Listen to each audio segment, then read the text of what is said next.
A word of thanks to HitWicket for sponsoring this video. If you haven't checked out HitWicket yet, it's the mobile cricket game where anything can happen. But at the end of the day, it comes down to your cricketing decisions. The first one-day international was a 40-over match played at the MCG between Australia and England in whites because the game had been washed out with a red ball and 8 balls in and over. Australia won by 5 wickets with 42 balls to spare. Off-spinner Ashley Mellett thought the whole game was a bit of a joke. And it really wasn't until the 90s that everyone started taking it seriously. Since then, ODI cricket has changed massively. It briefly became the most popular form of cricket, and then the least popular.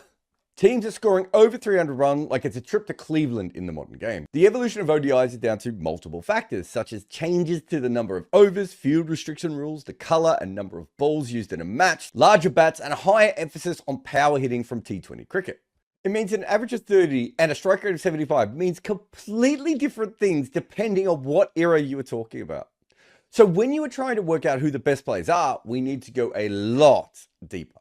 For instance, in his era, Viv Richards' numbers were similar to Rohit Sharma before the 2023 World Cup. Runflation is real. So who is the greatest ODI batter of all time?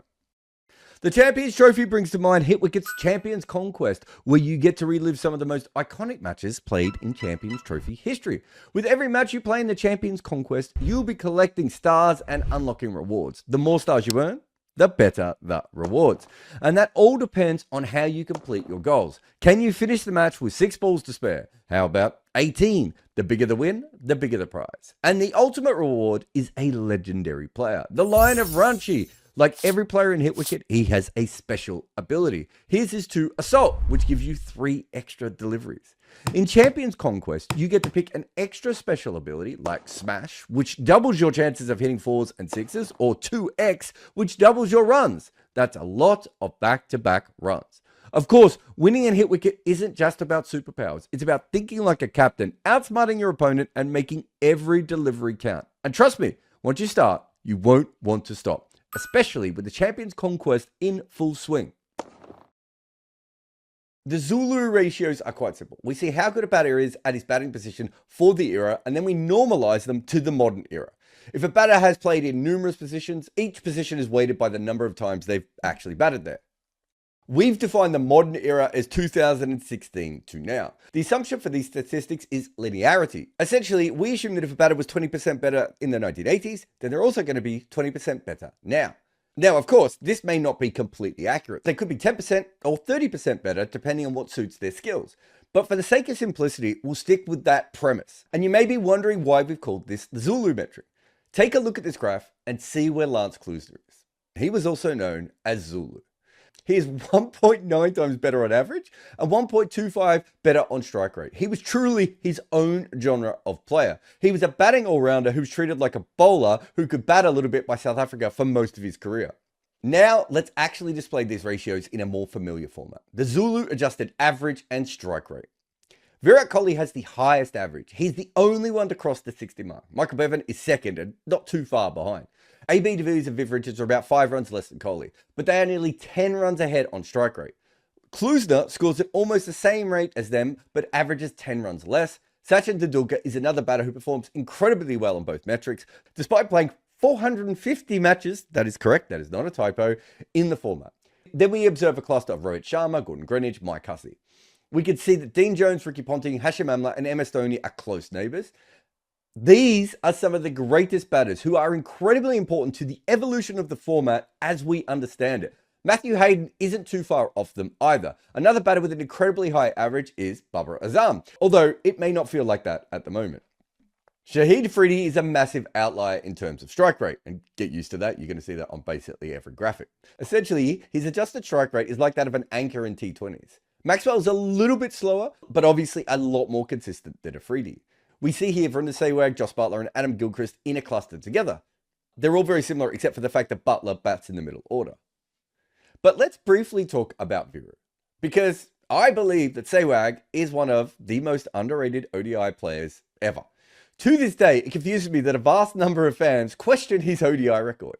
He played the power play exactly as it was supposed to be, obliterating bowlers and changing plans of the opposition. Few openers have ever utilized the first 10 overs better than him. And another player who deserves more flowers is Kapil Dev. His Zulu strike rate comes up to 110, and he also comes up to averaging 30. Players in his position just didn't make a lot of runs back in those days. They didn't even always get to the crease. Thanos Jayasuriya and Jason Roy have a similar strike rate of around 105-ish, although Roy's a bit ahead on average. But Jayasuriya played almost 3 times as many games as him. I think from these numbers, we have to understand that the cricket community has somehow underrated an entire era of ODI openers. Those are the ones who played in the 1970s and 80s. Desmond Haynes, who essentially became the prototype anchor player, and his partner Gordon Greenidge, who is a little bit more expansive with his shots. Chris Srikanth may have inspired Ben Duckett with his own version of baseball, but because he didn't have a huge average, he just isn't remembered all that much. Other extreme, of course, is Sunil Gavaskar, who is largely considered to be one of the worst ODI batters of all time. His projected stats in the modern era would have been about the same as Navjot Sidhu, who was thought as a much more attacking player because of his 6-hitting. What era you play in and what people thought was good at that time ends up defining you as a player. But we learn more about white ball batting every year. But who are the best batters by innings? Shubman Gill has basically started his career as the best first innings batter ever on our Zulu metric. Of course, it's a small sample size, but it has been a ridiculous start. But the real boss of the first innings is Viv Richards. When he had an empty canvas to go out, he would just stamp himself on the ground. And De Villiers is quite close in terms of strike rate, but Richards is averaging staggering 10 more. Zahir Bass and Dean Jones also have brilliant records and were both considered great ODI players in their era. Sadly, they've both been a little bit lost in ODI history. Jones especially inspired the likes of future Australian ODI batters like Ricky Ponting. In fact, Jones was probably the first person to actually release a coaching manual largely about one-day cricket. And it's fascinating that we see here Hussey, Ponting, Dhoni, Tendulkar, Kohli and Haynes with very similar numbers in the first innings. But for Haynes, this was his best innings. Hashim Amla and Rassie van der Dussen are close to them as well, and Bubba is slower, but only 4 batters average more than him. Enough about averages. I feel the need for speed. Again, Afridi and Maxwell are on the top of the charts for strike rate, but Maxi averages nearly 8 runs more than him. Kapil Dev has the 5th best scoring rate of the batters on this graph. Sehwag and Butler average above 40 and strike at a little bit less than 120. In chases, Virat Kohli's numbers are just insanity. His Zulu metrics are an average of 70 with a true strike rate of 97. That's basically Shubman Gill's numbers, but when chasing and winning games. Batting second, he played more than 6 times the number of innings that Gill did in the first, however. De Villiers scores at a run a ball and still has the 3rd highest batting average. Richards has a record that pales in comparison to his first innings numbers, as do everyone else's, but is still incredible, averaging 52 at nearly a run a ball. Bevan, one of the greatest chasers ever, is 2nd on adjusted average. Another player of a similar archetype, taking it deep into the chase, is Dhoni, but their adjusted numbers aren't as similar as we would have expected. Bevan averaged more, but Dhoni was quicker. Again, Afridi is the quickest at nearly 8 runs per over. Maxwell, Gilchrist, Sehwag, Klusner and Roy are all others in the top 5. And Bairstow isn't far off that list either. And he did it while averaging nearly 50. The fact that we see so many players from the great English white ball side shows that they were incredible run chasers. In fact, we know that because they tried to do the exact same thing in Test cricket. After the end of the 2015 World Cup until the 2019 final, they had the best win-loss ratio, 3.09 of all teams. Apart from the more obvious ones, the other great batters and chasers are Shane Watson and Hansi Cronje. That was not a name I was expecting to see here. Interestingly, Gavaskar's numbers, despite the famously slow World Cup innings against England in the first game of the 1975 edition, also hold up pretty well in the second. He's not too far off Ponting and Dhoni's records on this graphic. True values look at how players fare compared to others in the balls that they face. This accounts for the phases that they bat in as well as the pitches. We'll use this to look at who are the best batters in each phase against pace and spin. Adam Gilchrist is the quickest scoring batter in the power play, striking at 37 more than expected with a true average of above 10. Afridi isn't far behind on true strike rate, but has a negative true average, which makes sense. McCullum, Sehwag and Head are also incredible here. Gill has an outstanding high average, but it's again from that smaller sample size. Hayden, Gilchrist's opening partner, had a true average of more than 45, while striking at nearly 10 more than his expected rate. 5 openers continue smacking the ball around even after the fielding restrictions are lifted. Afridi, Sehwag, Roy, Gilchrist and Jayasuriya. Hussey has the best true average from overs 11 to 40, but a negative true strike rate. And if you watched him, I think that makes sense. Coley did his best work in this phase of the game with true averages comparable to Donny, Bevan, and Trott, but at a true strike rate of well above 10. De Villiers and Mark Waugh have a similar true average and strike rate of around 17 to 18. However, for Bevan and Waugh, these numbers don't really include anything before 1999, so we don't have their full picture. De Villiers is an outlier in the death overs as well, with a better true strike rate than the likes of Maxwell and even Afridi. Butler is a bit slower, but has the second best true average. Rohit and Morgan are the other two batters that have a true strike rate of over 40 in the final 10. David Miller has the best true average. And I've said this before, AB de Villiers might be one of the greatest players ever against true fast bowling. But this includes all types of pace, medium, medium fast, and fast. And he's still the most obvious outlier on our metrics. Gill has started his career with de Villiers level numbers against pace, but he has some time before he gets into that territory of greatness. Bevan, Trott, and Coley make up the top fives in terms of true average. Afridi, Gilchrist, Sehwag, Jayasuriya, and Maxwell all have a true strike rate above 25. Shahid Afridi is the quickest against spin. Except this time, no one even comes close. Maxwell's an outlier, yet his true strike rate is a staggering 25 less than Afridi's.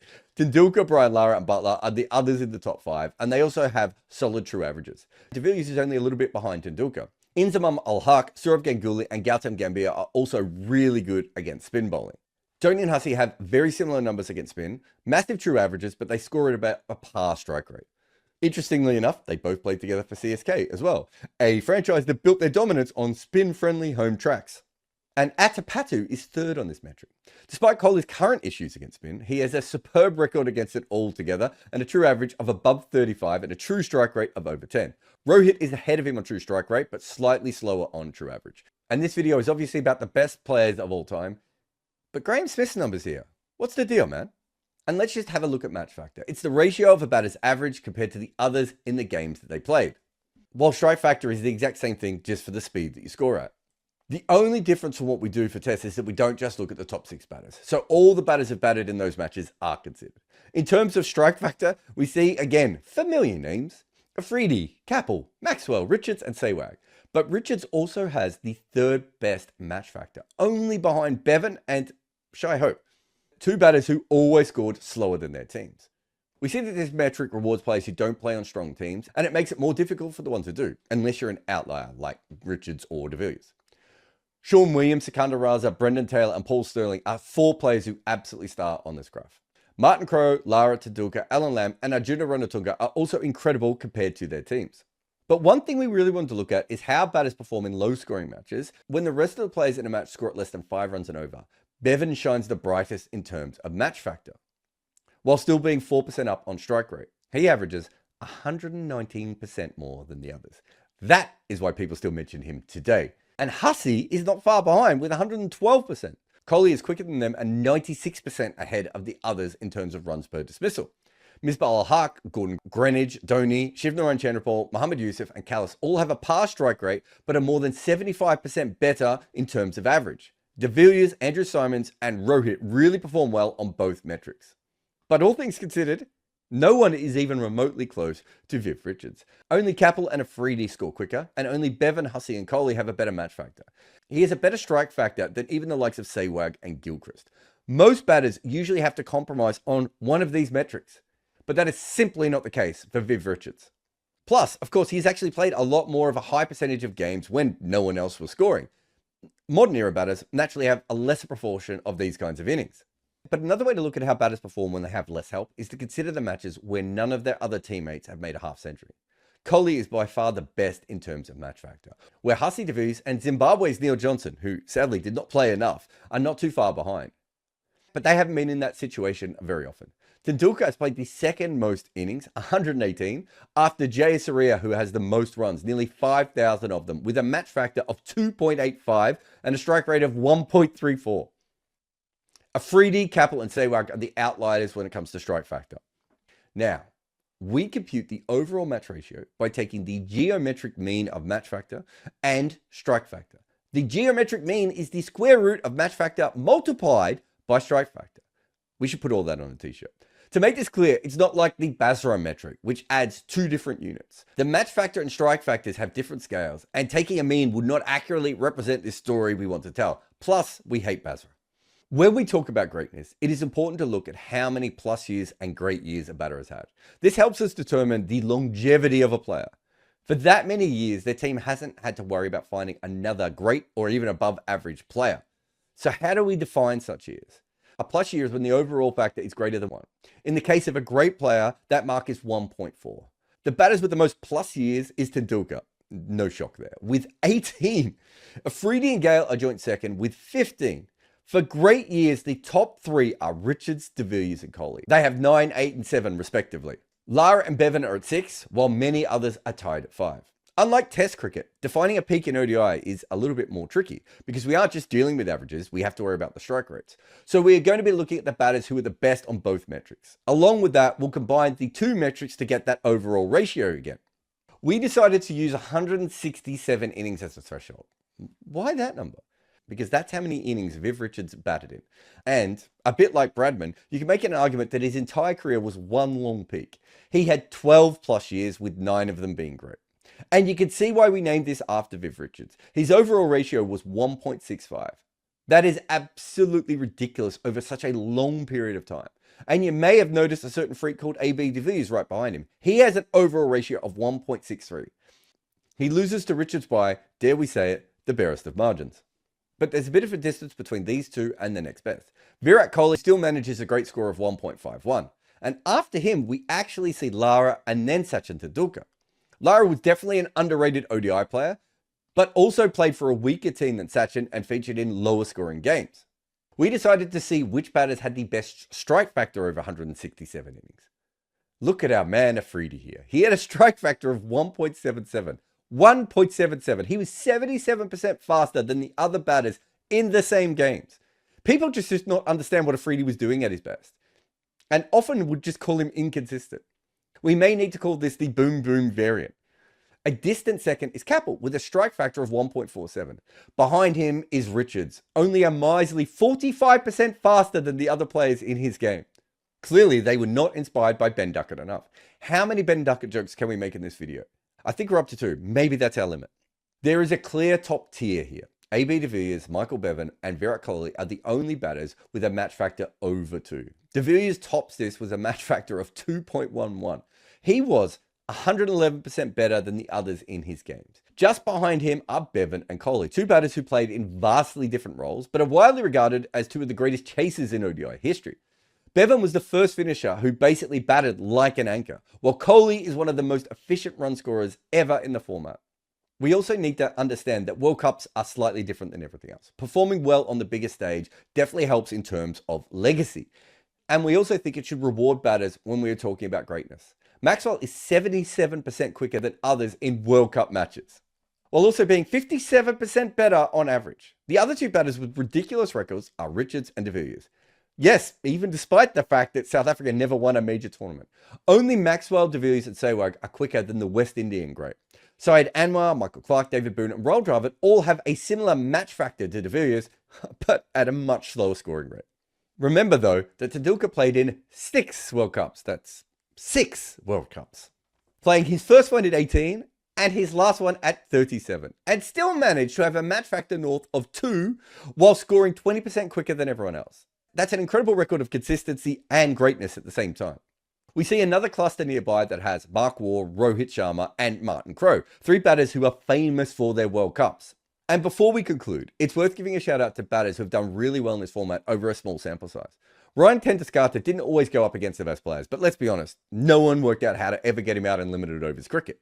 Gill really seems to be the next upcoming great batter in ODIs, if the format stays in any way relevant. But you also see here an overlap between the previous and current era batters who have simply not played at the format enough. We see the likes of Glenn Turner, Greg Chappell, Zahir Abbas, and Clive Lloyd, who may actually have been the earliest great finisher. And then you have active players such as Henrik Klaasen, Travis Head, Shreyas Iyer, and Daryl Mitchell with superb ODI records to their name. Had they played most of their cricket from the 1990s to the 2010s, who's to say what kind of records these guys would have ended up with? We've come all this way, and now you just want to know, who is the greatest ODI batter of all time? And for me, the answer is quite obvious at this point. Isaac Vivian Alexander Richards. He really stands out on almost every single metric that you look at. And he actually missed some of his peak years playing World Series cricket. He was just made for this format and was so good that no one could even copy him in his era. I think there are fairly strong cases to be made for 3 other batters, even if they may not necessarily be better than Richards, AB de Villiers, Sachin Tendulkar, and Virat Kohli. This was the final 4 we came up when we did our 64 best ODI batters knockout video as well. I think you could make the case that there's not much between the peaks of de Villiers and Richards. And the former dominated 2 eras, the one with the 1 new ball as well as the 2. He also kept wicket in 59 of the 228 matches. What goes against him? Well, he played his final ODI at the age of 33, while the other players played on well after that.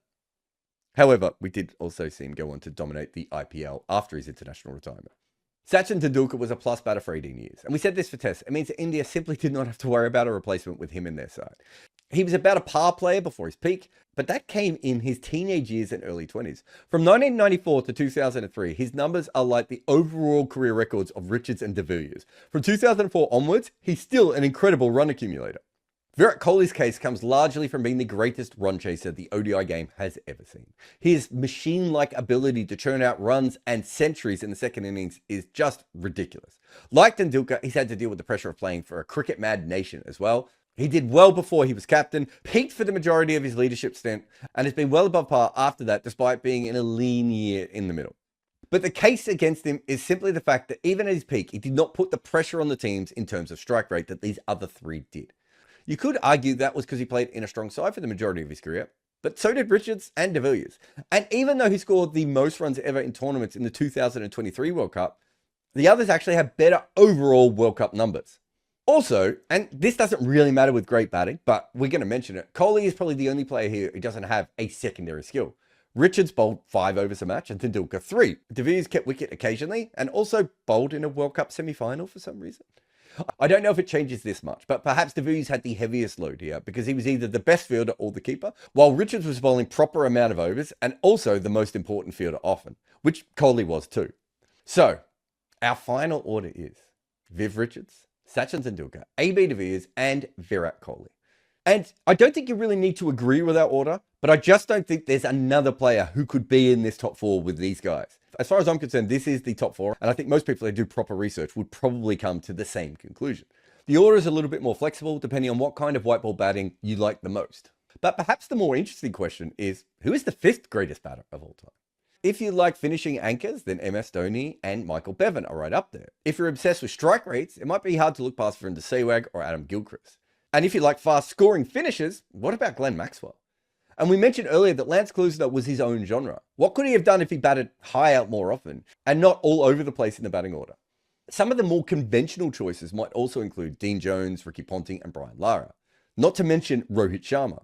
In fact, high intent Rohit has been a rollercoaster ride, but let's not forget that he used to take his sweet time getting going in the power play. But if you love watching batters evolve with the times, Rohit Sharma definitely did that in the same way that Joe Root has in Test cricket. But again, all of this comes down to what kind of ODI players you like best. If it's anchors and finishers, then Dhoni or Bevan makes sense. If it's scoreboard carnage, Sehwag, Gilchrist, or Maxwell come into it. There is a lot to argue about here. But if there's anything that we can all agree on, it's that Lance Zulu Klusener definitely should have batted higher and more often. Once again, a huge shout out to HitWicket. Download the game today and unlock a star player, the King of Spin, for free. Just use the code Jarrod500 to claim him and start ruling the game.